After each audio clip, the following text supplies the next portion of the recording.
नमस्कार दोस्तों, स्वागत है आपका हमारे चैनल पर। आज हम बात करने वाले हैं आज्ञा चक्र के बारे में। आज्ञा चक्र, जिसे हम शिव नेत्र अथवा तीसरा नेत्र यानी थर्ड आई भी बोलते हैं। आज्ञा चक्र शरीर के 7 प्रमुख चक्रों में से छठा चक्र है। यह चक्र माथे के बीचों बीच दोनों आंखों के बीच स्थित होता है। इसका रंग बैंगनी या नीला होता है और यह मानसिक जागरूकता, अंतर्दृष्टि और विचारों को नियंत्रित करता है। आज हम इस वीडियो में जानेंगे कि इसे जागृत करने के बाद क्या इसका लाभ होता है और क्या इसका हानि है, तथा ऐसे कौन कौन से लक्षण हैं जिनसे कि हम पहचान पाएं कि हमारा तीसरा नेत्र कितना जागृत है या कितना सुप्त है। और अंत में हम यह भी जानेंगे कि ऐसी कौन सी ध्यान विधि करें जिससे कि हम बहुत आसानी के साथ तीसरा नेत्र को जागृत कर सके। कहते हैं कि तीसरी आंख का जागरण आपके जीवन को एक अद्भुत आध्यात्मिक अनुभव में बदल सकता है और हमें एक ऐसी दृष्टि मिलती है जिससे हम चीजों को साधारण नजर से परे देख सकते हैं। यह हमें गहरी समझ, दिव्य ऊर्जा और एक उच्च चेतना से जोड़ती है। अतः यदि आप अपने जीवन में आध्यात्मिकता, शांति, अंदरूनी दृष्टि और अनेकों चमत्कार लाना चाहते हैं तो इस वीडियो को अंत तक अवश्य देखें। सबसे पहले हमें यह समझना होगा कि हमारे सूक्ष्म शरीर में स्थित 7 चक्रों की श्रृंखला में आज्ञा चक्र छठे स्थान पर आता है और यह हमारे माथे पर दोनों भौहों के बीच में, जहां पर औरतें बिंदी लगाती हैं, वहां पर स्थित होता है। इसे पीनियल ग्रंथि कहा जाता है। पीनियल ग्रंथि का आकार एक मटर के दाने के समान होता है, लेकिन इसका महत्व बहुत बड़ा है। यह ग्रंथि हमारे शरीर और आत्मा को जोड़ने का काम करती है। यहाँ ध्यान देने वाली बात यह है कि जब हम कहते हैं कि हमें अपनी आज्ञा चक्र जागृत करना है, तो जागृत का मतलब क्या होता है, जबकि हमारे शरीर में जो 7 चक्र हैं वह सभी तो पहले से ही जागृत है। सोया हुआ तो कोई भी नहीं है, क्योंकि हर चक्र का अपना अपना कार्य होता है। जैसे कोई हमारे शरीर के अंगों को संचालित करता है, कोई बुद्धि को संचालित करता है, तो कोई रक्त संचालन को संचालित करता है। जैसे हमारी किडनी और लीवर वगैरह हमारी बॉडी के अंदर फंक्शन करते हैं, ऐसे ही यह 7 चक्र भी सूक्ष्म शरीर में जागृत होकर हमारी स्थूल शरीर की विभिन्न गतिविधियों को भी संचालित करते हैं। लेकिन कोई चक्र आंशिक रूप से जागृत होता है और कोई अधिकतम रूप से जागृत होता है, तो कोई न्यूनतम रूप से जागृत होता है। इसलिए हमारा कोई चक्र जितना ज्यादा जागृत होगा उतना ही हमें उसका ज्यादा से ज्यादा लाभ मिलेगा, और कोई चक्र यदि जितना ज्यादा असंतुलित होगा उसका हमें उतना ही न्यूनतम लाभ प्राप्त होगा, या फिर उसका नुकसान भी हो सकता है। उदाहरण के लिए, अगर कोई विद्यार्थी बिल्कुल जड़ बुद्धि है और वह परीक्षा में हर बार फेल हो जाता है, तो हम यह कह सकते हैं कि उसका मस्तिष्क चक्र न्यूनतम जागृति में है, इसलिए वह आगे नहीं बढ़ पा रहा है। लेकिन कोई ऐसा व्यक्ति जैसे अल्बर्ट आइंस्टीन, जो महान वैज्ञानिक थे और महान प्रतिभाशाली भी थे, उनके बारे में बोल सकते हैं कि उनका मस्तिष्क चक्र अधिकतम जागृति में था। तो इस प्रकार किसी चक्र के न्यूनतम जागृति में होने से या अधिकतम जागृति में होने से उसके फल में फर्क आ जाता है। अब हम बात करते हैं कि ऐसे कौन से लक्षण हैं जिनसे हम यह जान पाएं, यह समझ पाए कि हमारा आज्ञा चक्र कितनी मात्रा में जागृत है और कितनी मात्रा में विकसित है। और इसके साथ साथ हम यह भी जानेंगे कि इसको जागृत होने के बाद हमारे शरीर में क्या बदलाव आते हैं, उससे हमारे व्यक्तित्व में, हमारे विचारों में और हमारे भावों में क्या क्या लाभ प्राप्त हो सकता है। तो सबसे पहले हम बात करते हैं इसके कुछ लक्षणों के बारे में। अगर आपका आज्ञा चक्र जागृति में आना शुरू हो जाए तो सबसे पहला लक्षण जो आपके अंदर प्रकट होगा वह होगा साक्षी भाव की जागृति का। साक्षी भाव ही असल में पूरे अध्यात्म का सार होता है, यानी जितना भी अध्यात्म का निचोड़ है वह यही कहता है कि हमें अपनी साक्षी भावना में स्थित रहना है। इसलिए जब आज्ञा चक्र की जागृति होती है तब आप में साक्षी भावना जागृत होने लग जाती है। तत्पश्चात आपका दृष्टा भाव भी जागृत होने लग जाता है। जब आपके अंदर साक्षी भावना जागृत होने लग जाती है तो आप यह देखते हैं कि अब आप अपनी दोनों आंखों से नहीं देख पा रहे। जैसे आपकी दोनों आंखें तो सिर्फ उतना ही काम कर रही हैं कि बस मार्ग दिखाई पड़ जाए और चलने फिरने में सुविधा हो, लेकिन आपकी जो मूलभूत दृष्टि है वह आपकी तीसरी आंख से आ रही है। और आप अपनी दोनों आंखों से नहीं बल्कि तीसरी आंख से देखना शुरू कर देते हैं। आप जब भी कोई क्रिया करते हैं तो आप अपने अंदर यह भाव लेकर चलते हैं कि मैं नहीं कर रहा बल्कि मैं केवल दृष्टा हूं। आप मार्ग दिखाएं। आप किसी भी क्रिया से नहीं जुड़ते, संयुक्त नहीं होते, उसके साथ अपना तादाद में नहीं बनाते। आप हर चीज से अलग होकर सिर्फ साक्षी भाव से ही चीजों को देखना शुरू कर देते हैं। और इसमें एक विशेष बात यह भी है कि कभी कभी यदि आप अपने आज्ञा चक्र की साधना करेंगे तो हो सकता है कि आज्ञा चक्र की साधना ना होकर इसके विपरीत आप साक्षी भाव की ही साधना करने लग जाएं। इस स्थिति में भी आपका आज्ञा चक्र जागृत होगा, यानी कि यह दोनों चीजें आपस में जुड़ी हुई हैं। आप एक चीज करेंगे तो दूसरी अपने आप शुरू हो जाएगी। तो सबसे पहला जो लक्षण आएगा, खासकर उन लोगों को जो अध्यात्म की राह पर चल रहे हैं, अपने आप को जानने की राह पर चल रहे हैं, तो उनके अंदर साक्षी भाव, विटनेस पावर यानी उनकी ऑब्जर्वेशन शार्प होनी शुरू हो जाएगी। दूसरा लक्षण, जब आपका आज्ञा चक्र विकसित होना शुरू होगा तो आपकी विजडम, आपकी नॉलेज, आपका ज्ञान जागृत होना शुरू हो जाएगा। क्यों? क्योंकि हमारे मस्तिष्क में जो पीनियल ग्लैंड है वही हमारे आज्ञा चक्र का स्थूल रूप है। तो जब भी आपकी पीनियल ग्लैंड एक्टिवेट होती है तो इससे जो मस्तिष्क के सब हिस्से हैं वह भी जागृत होना शुरू हो जाते हैं। इसके बाद आपके मस्तिष्क का, आपकी समझ का और आपके बुद्धिमान होने का विकास होना शुरू हो जाता है। लेकिन अगर आप अध्यात्म के मार्ग पर चल रहे हैं तो बुद्धिमान होने के बावजूद भी आप दुनिया को दिखावा नहीं करेंगे, बल्कि इसके विपरीत आप मौन रहेंगे। सारी दुनियादारी आपको समझ आ जाएगी कि दुनिया में क्या चल रहा है और आपके आसपास क्या चल रहा है, लेकिन आप किसी को बताएंगे नहीं। बस मंद मंद मुस्कुराकर उनको देखते रहेंगे। यानी कि आप अति बुद्धिमान होंगे, तब भी आपके अंदर भी अहंकार नहीं आएगा। आज्ञा चक्र के जागृति से तीसरा लक्षण जो आपके अंदर आएगा, आप वर्तमान में रहना शुरू कर देंगे। क्योंकि आपको मालूम है हमारे सूक्ष्म शरीर में 3 नाड़ियों, ईड़ा, पिंगला और सुषुम्ना नाड़ी होती है और इन तीनों का मिलन हमारे आज्ञा चक्र पर ही होता है। तो जब आपका आज्ञा चक्र जितनी मात्रा में एक्टिवेट होना शुरू होगा उतनी मात्रा में आपकी जो सुषुम्ना नाड़ी है वह भी एक्टिवेट होनी शुरू हो जाएगी। क्योंकि हमारी जो ईड़ा नाड़ी है वह भूतकाल की नाड़ी है और जो पिंगला नाड़ी है वह भविष्य से संबंधित है और जो सुषुम्ना नाड़ी है वह वर्तमान की नाड़ी है। तो जब आपका आज्ञा चक्र जागृत होगा तो उसी मात्रा में आपकी सुषुम्ना नाड़ी भी जागृत होनी शुरू हो जाएगी। और जब सुषुम्ना नाड़ी जागृत होना शुरू हो जाएगी तो आप ज्यादा से ज्यादा वर्तमान में स्थिर होना शुरू हो जाएंगे। आपके वह विचार जो बहुत ज्यादा भविष्य काल और भूतकाल में भटकते रहते हैं वह कभी नहीं भटक और वर्तमान में ही स्थिर रहना शुरू हो जाएंगे। चौथा लक्षण जो आपके अंदर आएगा, आपके अंदर बहुत से शारीरिक और मानसिक लक्षण प्रकट होने लगेंगे। जैसे कि आपको थोड़ा सिर दर्द होना शुरू हो सकता है, आपका सर भारी होना शुरू हो सकता है, क्योंकि सिर में आपकी ऊर्जा बढ़ रही होती है और नई टिश्यूज खुल रही होती हैं। तो जब नए तंतु खुलते हैं तो उनके खुलने से थोड़ी पीड़ा होने लगती है।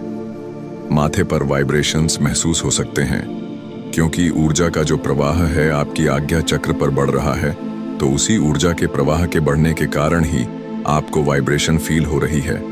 आपकी गर्दन पीछे की ओर झुक सकती है, क्योंकि जब आपकी एनर्जी मूलाधार से आज्ञा चक्र पर आती है तो इतनी ऊर्जा इकट्ठी हो जाती है कि उस ऊर्जा के दबाव के कारण आपकी गर्दन पीछे की ओर झुकना शुरू हो जाती है। इसके अलावा आपको विभिन्न प्रकार के रंग और प्रकाश दिखाई पड़ सकते हैं। ज्यादातर आपको यहाँ पर नीला और सफेद रंग दिखाई पड़ सकते हैं। आपकी आंखों में तेज बढ़ जाएगा। क्यों बढ़ जाएगा? क्योंकि आपकी एनर्जी अब यहाँ पर इकट्ठा हो रही है और वही एनर्जी फिर आपकी स्थूल आंखों में भी प्रवेश करने लग जाती है। आपने देखा होगा कि जितने भी सम्मोहन कार्य होते हैं और जो काला जादू करने वाले लोग होते हैं उनकी आंखें बहुत डरावनी हो जाती हैं, लेकिन बहुत तेज वाली होती है, क्योंकि वह त्राटक जैसी क्रियाएं करके और आज्ञा चक्र को जागृत करके अपनी आंखों को स्ट्रांग कर लेते हैं। तो आप भी इस प्रकार से ध्यान करके अपनी आंखों में तेज ला सकते हैं। इसके अलावा जो 5वां लक्षण होगा, आपकी छठी इंद्री जागृत होनी शुरू हो जाएगी। आपकी सिक्स्थ सेंस इंप्रूव होनी शुरू हो जाएगी, क्योंकि वह आज्ञा चक्र का ही पार्ट है। तो जब आपकी छठी इंद्री जागृत होगी तो आपके अंदर टेलीपैथी, दूर श्रवण और भविष्यवाणी आदि सच होना शुरू हो जाता है, और बहुत सी आपको रिद्ध सिद्धियां भी प्राप्त होना शुरू हो जाती हैं, क्योंकि आज्ञा चक्र को हिमालय की चोटी के समान समतुल्य रखा गया है। जैसे यदि आप हिमालय की चोटी पर बैठेंगे तो आपको बहुत दूर तक नीचे सब कुछ नजर आएगा। ऐसे ही जब आपका आज्ञा चक्र जागृत होना शुरू हो जाता है तो आपको सब कुछ दिखने लग जाता है, यानी आपकी तीसरी आंख जागृत हो जाती है। तो जब आपकी तीसरी आंख जागृत होती है तो आपके जीवन में अनेकों सेल्फ डेवलपमेंट होते हैं, यानी आत्म विकास होते हैं। जैसे अंतर्दृष्टि का विकास, यानी आपकी सोच और समझ में गहराई आएगी और आपको चीजें अधिक स्पष्ट दिखाई देने लगेंगी। दूसरा, सपनों पर नियंत्रण, यानी तीसरी आंख जागृत होने पर आप अपने सपनों पर नियंत्रण कर सकते हैं। जिससे चौथा, आत्म जागरूकता में विकास, यानी इससे आपके आत्म संवाद और आत्म जागरूकता में भी विकास होता है। पांचवा, भय से मुक्ति, यानी आपकी तीसरी आंख जागृत होने पर आप किसी भी प्रकार के डर का सामना करने में सक्षम होंगे और भय से मुक्त हो जाएंगे। तीसरे नेत्र की जागरण से आपका मन आज्ञाकारी होना शुरू हो जाएगा और आपके जितने भी संकल्प होंगे वह भी पूरे होने शुरू हो जाएंगे। आपकी कल्पना शक्ति यानी कि इमेजिनेशन पावर जागृत होने शुरू हो जाएगी। आपकी इच्छाएं पूरी होना शुरू हो जाएंगी। और अगर आप अपने आज्ञा चक्र पर अपनी अटेंशन को रखकर यदि कोई ऑर्डर करेंगे तो वह ऑर्डर भी पूरा होना शुरू हो जाएगा। उदाहरण के लिए मान लीजिए कि आपको घुटने में दर्द हो रहा है और उस वक्त आपका आज्ञा चक्र जागा है, तो आप अपने आज्ञा चक्र पर अपना ध्यान लगाएंगे और मन ही मन आप ऑर्डर करेंगे कि अपने शरीर के तंतुओं को अपनी एनर्जी से मेरा घुटने का दर्द ठीक हो जाए। तो आप देखेंगे कि कुछ ही मिनटों में घुटने का दर्द ठीक होना शुरू हो जाएगा। तो इस प्रकार से आज्ञा चक्र से आप अपने शरीर को, अपने मन को भी संचालित कर सकते हैं। खैर, अब हम बात करते हैं तीसरा नेत्र या आज्ञा चक्र जागरण की विधि की। अब मैं आपको ऐसी मेडिटेशन की टेक्निक बताता हूं जिसे आपको लगातार हर रोज 20 से 40 मिनट तक अभ्यास करना है और धीरे धीरे इसका टाइम बढ़ाते जाना है। आप पहले इसे सिर्फ 3 महीने तक करके देखें। अगर आप इसे 3 महीने रेगुलर कर पाए तो उसके बाद तो आप खुद से ही करते रहेंगे और आप इसे छोड़ भी नहीं पाएंगे। बहुत ही आसान विधि है। इस विधि का अभ्यास करने से आप अपने आज्ञा चक्र या तीसरा नेत्र को बहुत आसानी से जागृत कर सकते हैं और वह सभी लक्षण और सभी लाभ जिनको मैंने अभी बताया, वह सारे लाभ और लक्षण आसानी से प्राप्त कर सकते हैं। तो अब आप ध्यान से इस विधि को समझें। सबसे पहले आप किसी शांत जगह बैठ जाएं, लेकिन ध्यान में बैठने से पहले थोड़ा सा गर्दन की एक्सरसाइज करेंगे। गर्दन थोड़ा पीछे लेंगे ताकि आपकी आज्ञा चक्र तक आने वाली जो नस हैं वह रिलैक्स हो जाएं और खुल जाए और उनमें रक्त का प्रवाह बढ़ जाए। फिर आप अपनी आंखों की पुतलियों को भी थोड़ी सी एक्सरसाइज करेंगे, यानी कि गर्दन को सीधा रखते हुए पहले ऊपर देखें फिर नीचे देखें। इस प्रकार 102 बार ऊपर नीचे देखेंगे। फिर गर्दन को सीधा रखते हुए पहले दाएं देखें फिर बाएं देखें। इस तरह 102 बार दाएं बाएं भी देख लेंगे। इस प्रकार 2-3 मिनट गर्दन और आंखों की एक्सरसाइज करने के बाद आप अपने अंगूठे से अपने आज्ञा चक्र पर दबाव डालेंगे। मतलब अंगूठे को आप आज्ञा चक्र पर रखकर दबाए, फिर हटाएंगे, फिर से दबाए और फिर से हटाएंगे। ऐसा आपको 102 बार करना है। जब आप इतना कर लेंगे तो अपनी 2 उंगलियों से अपने आज्ञा चक्र पर मालिश करेंगे, यानी कि गोल गोल सर्कल में आज्ञा चक्र पर हल्की सी 1 मिनट के लिए मालिश करेंगे। फिर उसके बाद आप टैपिंग करेंगे। टैपिंग मतलब जैसे दरवाजे को कोई खटखटा है उंगलियों से, वैसे ही आप अपने आज्ञा चक्र पर भी 2-3 उंगलियों से खटखटाएंगे। तो जब आप यह तीनों चीजें 2-3 मिनट तक कर लेंगे तो आगे क्या करना है, चलिए जानते हैं। सबसे पहले तो आपको यह करना है कि आपका सारा ध्यान सिर्फ यहीं पर बना रहे। उसके लिए बेहतर होगा कि आप एक चंदन का टीका लगा लें, क्योंकि चंदन की शीतलता आपका ध्यान सहज रूप से यहीं पर खींचती रहेगी। अगर चंदन का टीका ना हो तो कुछ लोग बाम भी लगा लेते हैं ताकि उनकी अटेंशन बनी रहे। वहीं कुछ लोग अटेंशन बने रहने के लिए 1 या 2 का सिक्का भी अपने माथे पर चिपका लेते हैं। तो जब आप एक्सरसाइज करके और मालिश करके इस जगह को सेंसिटिव कर लेंगे, तब आपको कुछ नहीं करना, बस देखना है। आप देखेंगे कि आपका जो रक्त का प्रवाह और ऊर्जा है यहीं पर इकट्ठी हो चुकी होगी। अब आपको बंद आंखों से बिना किसी जोर आजमाइश के बस अपने आज्ञा चक्र के स्थान को महसूस करना है और देखते रहना है। क्योंकि कुछ लोग क्या गलती करते हैं कि बहुत ज्यादा एकाग्रता साधने लगते हैं, जैसे आंखों को टाइट कर लेंगे, माथे की नसों को खींच लेंगे। तो उससे क्या होता है कि उनको सिर दर्द, चक्कर आना जैसी परेशानी होनी शुरू हो जाती है। तो आपको ध्यान रखना है कि जबरदस्ती नसों को खींचना नहीं है, टाइट नहीं करना है। बस आप अपनी दोनों आंखें बंद करके सहज भाव से अपने आज्ञा चक्र को महसूस करें और उसको देखते रहें। इस प्रकार जब धीरे धीरे आपकी अटेंशन यहाँ पर टिकने शुरू हो जाएगी, तो आपकी बॉडी की सारी एनर्जी यहाँ पर इकट्ठी होनी शुरू हो जाएगी।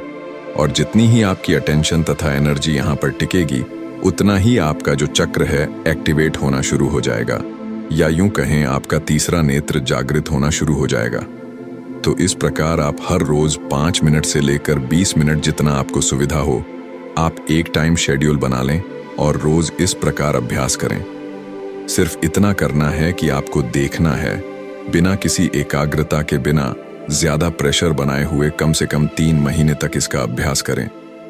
क्योंकि जब आप लगातार इस विधि का अभ्यास करते जाएंगे, तब वह सभी लक्षण और सभी लाभ जो मैंने शुरू में बताए हैं, वह सारे प्राप्त होने शुरू हो जाएंगे। इसके अलावा ओम मंत्र का जाप और सूर्य ध्यान जैसी साधना भी तीसरी आंख को जागृत करने का शक्तिशाली तरीका है। ओम मंत्र का जाप करना सबसे सरल और प्रभावी माना जाता है। ओम का जाप करें और इसे अपने माथे पर महसूस करें। इस मंत्र को धीमी और शांत गति से बोले। इससे आपके मन को शांति मिलेगी और तीसरी आंख को भी सक्रिय करने में मदद मिलेगी। दूसरा, सूर्योदय या सूर्यास्त के समय सूर्य की ओर ध्यान केंद्रित करें और इसे आंखें बंद करके महसूस करें कि सूर्य की ऊर्जा आपके माथे के बीचों बीच में प्रवेश कर रही है। यह भी तीसरी आंख को जागृत करने में सहायक होती है। एक बार करके जरूर देखिए और आपका जो भी अनुभव हो कमेंट के माध्यम से बताएं।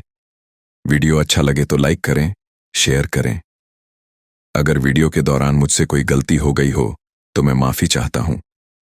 बाकी वीडियो को लाइक और चैनल को सब्सक्राइब करना ना भूलें। मैं मिलता हूं आपसे बहुत ही जल्द एक और नई वीडियो के साथ। धन्यवाद।